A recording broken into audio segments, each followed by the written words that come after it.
It's the beginning of a new month, and that means it's time for another new product roundup and giveaway. In this video, we take a look at a whole bunch of stuff that came out in the previous month. Stuff that I haven't reviewed yet, and maybe I'll never review it, but I still think it's interesting enough that you'll want to know that it's out there. I'll give you my off-the-cuff thoughts about it, and then at the end of the video, I'll give a bunch of it away. I'm Joshua Bardwell, and you're going to learn something today.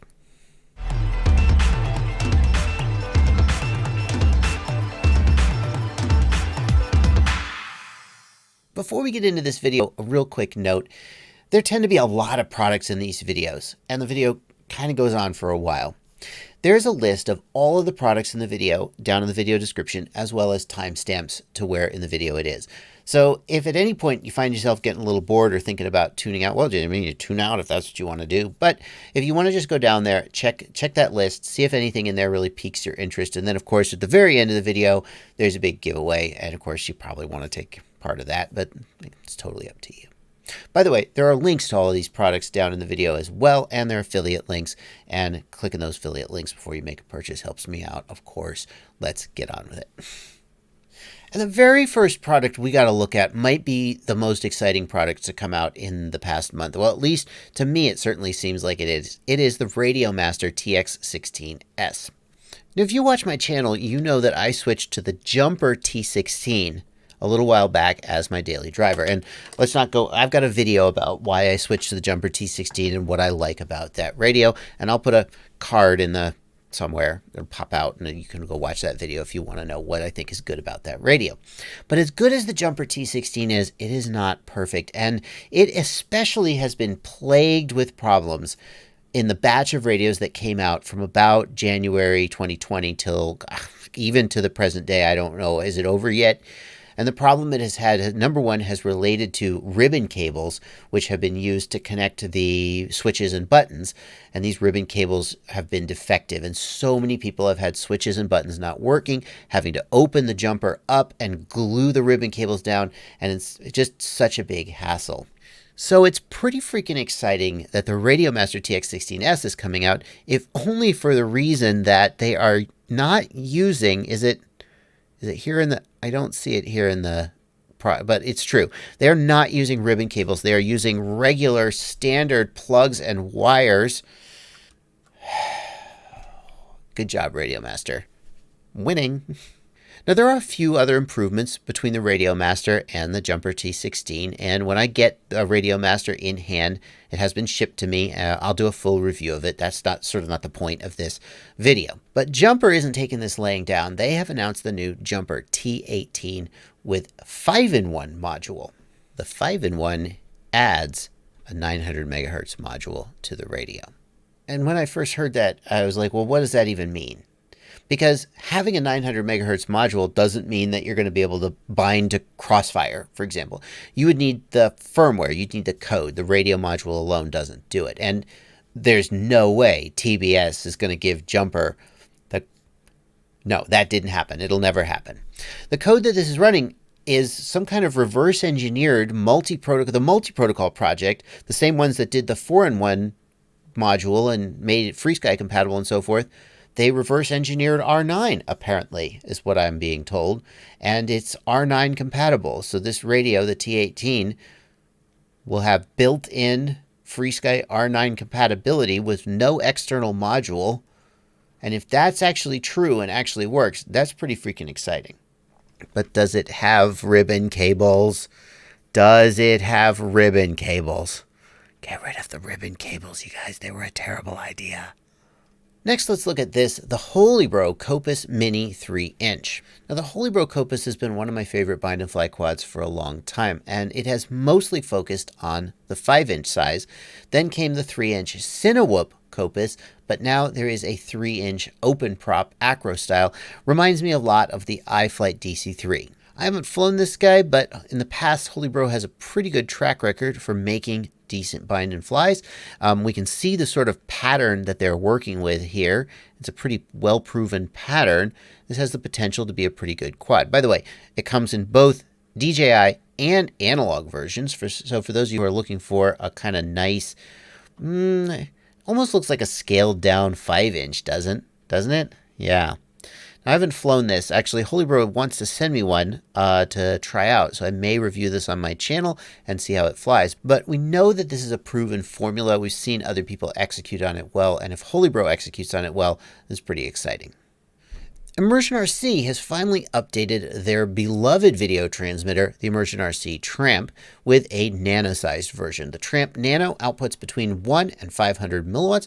500 milliwatts is pretty respectable for a nano. And don't think that just because you've gone to the nano size that ImmersionRC is going to force you to give up your beloved Tramp wand. No, that is not an adult implement.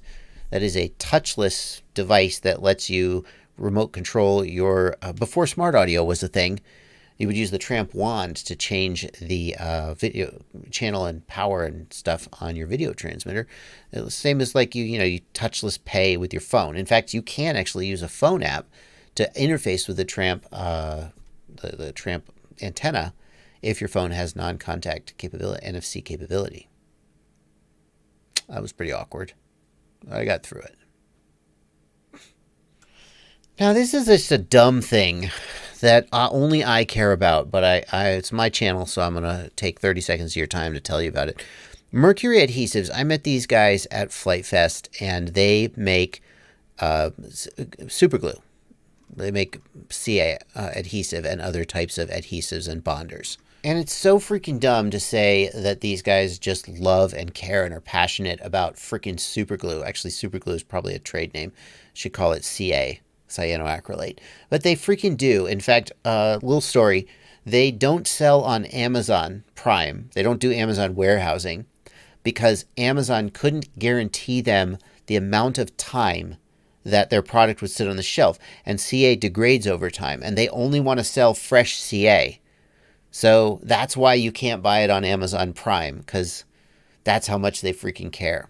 So I was super excited to see Mercury Adhesives in Race Day Quad's new product lineup. This was a total surprise to me. Everybody likes ordering from Race Day Quads. They have fast shipping, great fulfillment and stuff, similar to Amazon Prime. Kind of. But apparently, Race Day Quads could give the Mercury Adhesives guys the guarantees they needed about how fresh the freaking product would be. And now you can order Mercury Adhesives straight from Race Day Quads. You've always been able to order it from Mercury Adhesives, but a lot of people don't know who they are, order from their website. So there you go. This is the Flywoo Chasers, an oddly named Cinewhoop. Flywoo actually sent me one of these for my Cinewhoop Roundup, but it got delayed in the mail and it didn't make it in time to make it into the Cinewhoop Roundup. I still have it, and I still hope to take a look at it sometime. But even though I haven't flown it, it is interesting to take a look at some of the features that the Flywoo Chasers brings to the table. For example, the construction of the duct is pretty freaking interesting. Instead of making the duct out of plastic or anything like that, they've made the duct out of carbon fiber and standoffs, and then they've coated it in this foam. It's a very interesting question of whether that's going to be more or less durable than the plastic. On the one hand, we know that screws and standoffs bend. On the other hand, these Cinewhoops don't weigh that much. Maybe it's strong enough that it's going to actually work out to be stronger than the way that other folks have done it.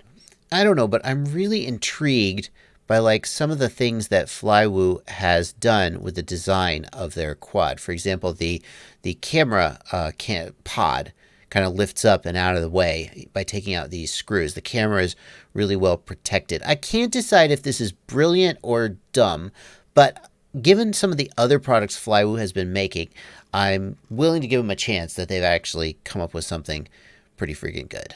At the end of the day, though, it being a Cinewhoop, the only thing that really matters is how it flies, and not having flown it, I couldn't go so far as to give it like an endorsement, but I could say, hey, it's new this month, and now you know about it too. Oh, and yeah, in case you didn't catch it, it is available in both an analog and a DJI version, and you can even pre-order it with a Crossfire receiver pre-installed.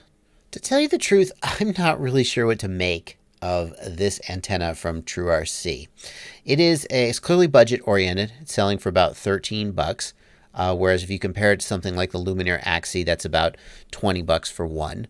So it's a budget oriented omni antenna, and I don't know what else we could say about it, because all of the specs for all these antennas are just, oh, it's perfect, it's wonderful, it's amazing. and I just don't know what to make of them, to tell you the truth. But it is a budget antenna from TrueRC, who certainly makes good antennas.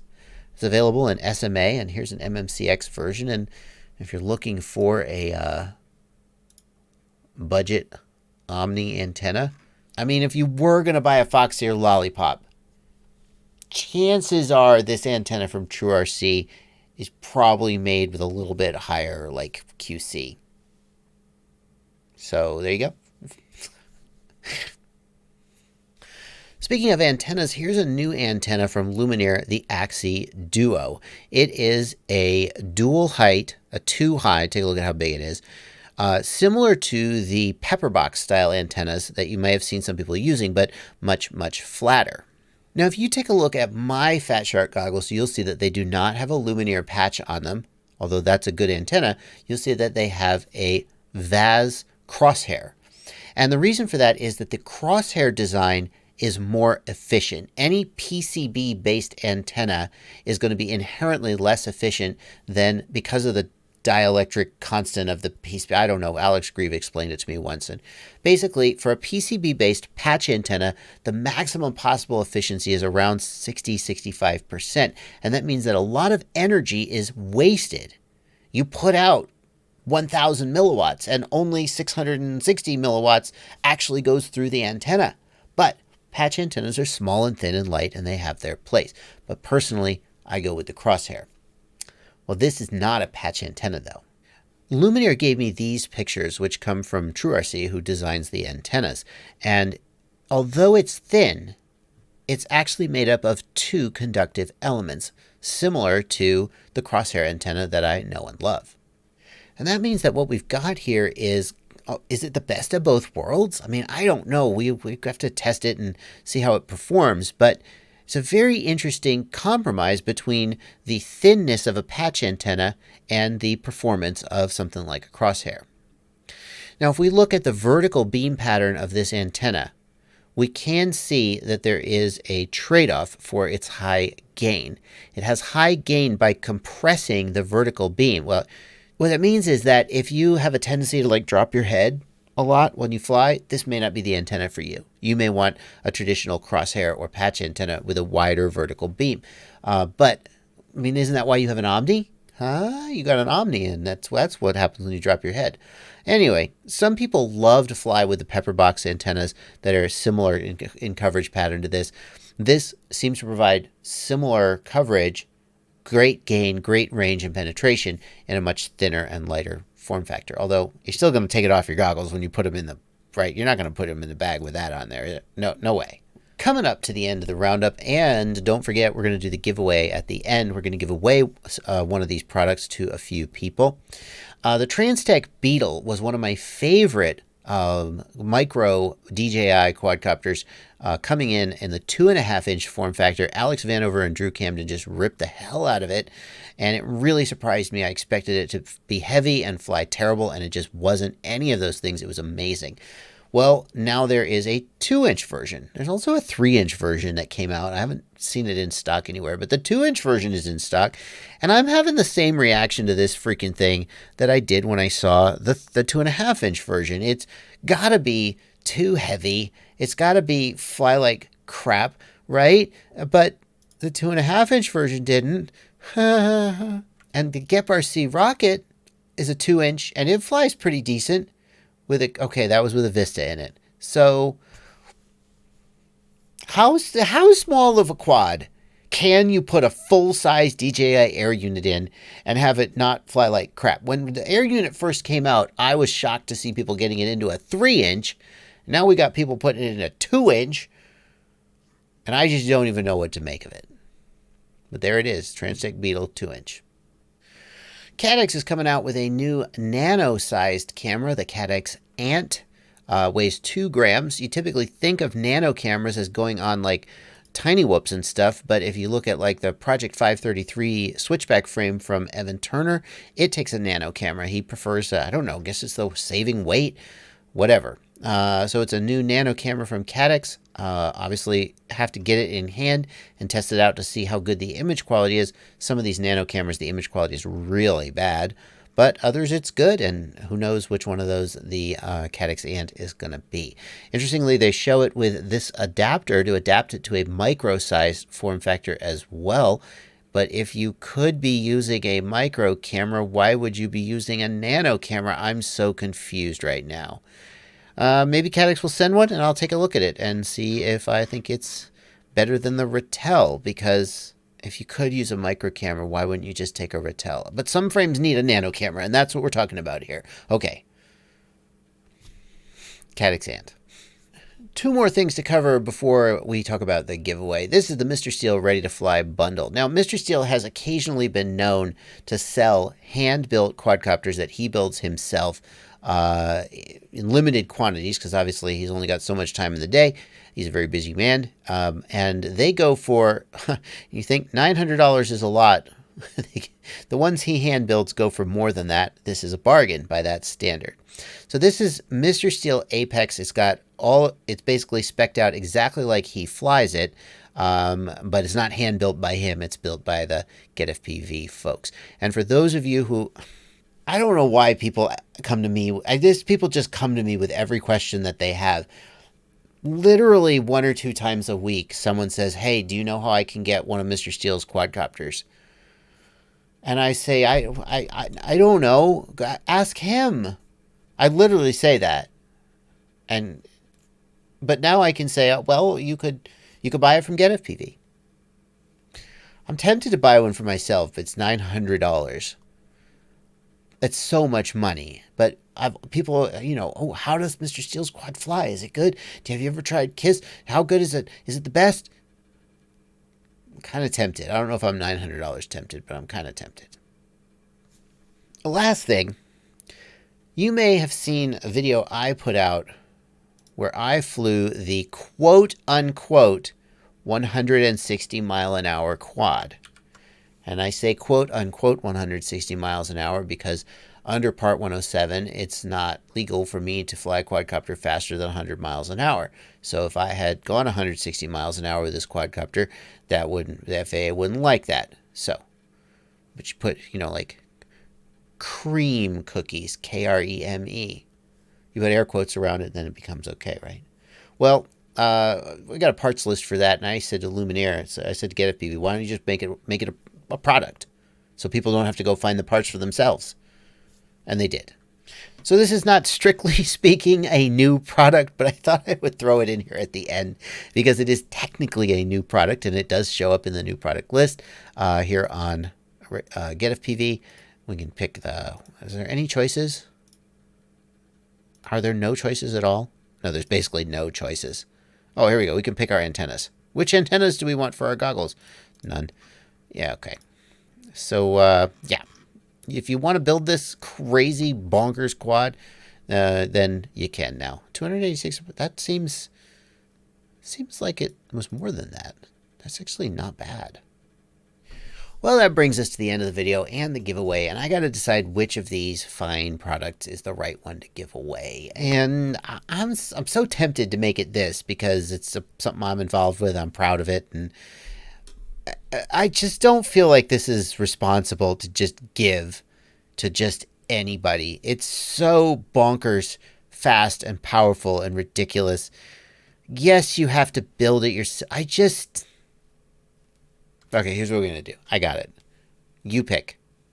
Well, I kind of can't believe these are close to the same price, given how much more performance you get out of the this one. But let's say that it's your choice between the Holybro Bind and Fly Kopis Mini 3-inch, the analog version, because the DJI version is like $330, or the Bardwell Extreme Speed Bundle from GetFPV. And you have to build this yourself. And if you do get it, then you are solely responsible for whatever you do or don't do with it. You enter the giveaway via a Google Forms link down in the video description down below.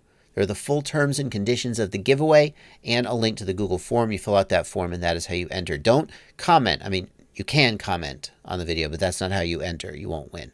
How many of them am I going to give away? That's the last thing I got to figure out. $300. Yeah. Let's do 3. Let's do 3 of them. You pick which one you want. We'll give away 3 of them. Everyone's eligible anywhere in the world that we can ship to. Anywhere in the world that you can ship to. If we can't get, obviously, I can't ship it to you. We'll have to figure something out. But you can do it. It doesn't matter if you're outside the U.S. Doesn't matter if you're a subscriber. Doesn't matter if you commented. Doesn't matter. I don't do any BS with my giveaways. I just give stuff away. And I would love to get your subscription. Don't get me wrong. It means a lot. It helps me more than you know. You don't have to subscribe, but you could. Thank you guys so much for watching. Happy flying.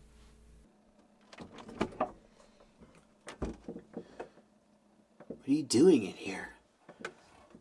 The least you could do is subscribe or join my Patreon or, like, just here's another video I picked out for you. Jeez.